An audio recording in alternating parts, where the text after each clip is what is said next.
Hey YouTubers, Redneck Brian here. Okay, a few pros and cons about not doing the engine swap by keeping this Briggs Intech in my truck. This engine is approximately 24 horse. I know it says 18, but it does have a bigger carburetor on it, bigger jets. So anyways, a few pros about keeping this engine in here. I'm looking at doing a four-wheel drive conversion, obviously using a Noma front end, but I would like to use an electric PTO to engage and disengage that front end. Obviously, still having to have it in neutral when I want to just use the rear wheel drive. But it's easier to get an electric PTO for a 1-inch crank than it is for a 1 inch and an eighth crank. That is the biggest pro about keeping this engine in here. Also, another pro about not doing the engine swap, the exhaust.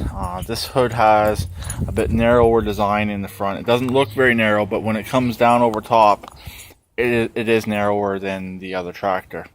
So the exhaust on that other engine exits out the side. So that's another little bit of a pro about keeping this in here. Let's go over to the other tractor. So this is, like I said, the Briggs Intech. Okay, we're over here at the at the Racer. My mistake. I don't know why I called it a Roper. But a few pros I can think of offhand about changing and putting the Kohler in here is the exhaust and how it exits out the side. It'd be really easy to make it into a straight pipe, which I would love to do on this. That's actually the idea I have for this anyways, if I was putting the Intech in here.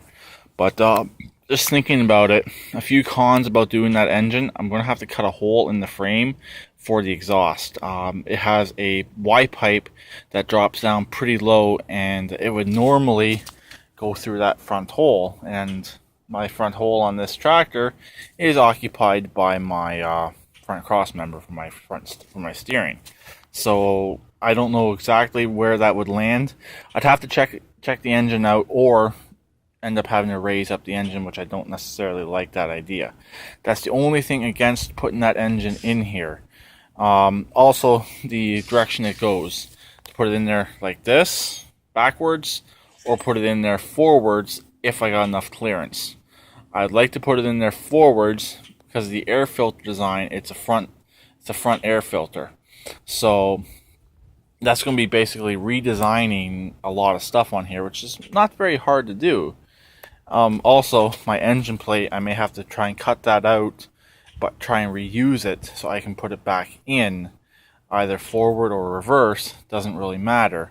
I should be able to cut that plate out, unbolt it, and cut it out of there without damaging the base plate, and then flip it back around, get it right where I need it to be, and re-weld it into place. It's just a little bit of fabrication, so about 2 or so hours of fabrication. So, which I was expected to have to do anyways, in thinking about doing the engine swap on here again. Also, there's a hole right in that area right there at the bottom. That's for the exhaust to go through. With the Briggs engine over there, the muffler would actually go right down through there and exit out the back. But on this one here, that hole will not be used. It's going to be inaccessible and not even used. I don't even know if it will. It might even be covered up if I put the Kohler engine in here. So that's just a few pros and cons on doing the engine swap. No matter what, I'm probably gonna make my decision tomorrow. So no matter what, this engine's coming out today, and I might just see what the other engine looks like in here, and I can make my decision as well off that. But I may have to get a different throttle cable, as that one there is been cut. So I might have a junk lawnmower I can pull one off of. The cable's still good, it's just the sheeting's not long enough. So I'm going to see what I have in my pile of lawnmowers and go from there. So I'll talk to you later. Please keep it redneck like always, and please subscribe and comment.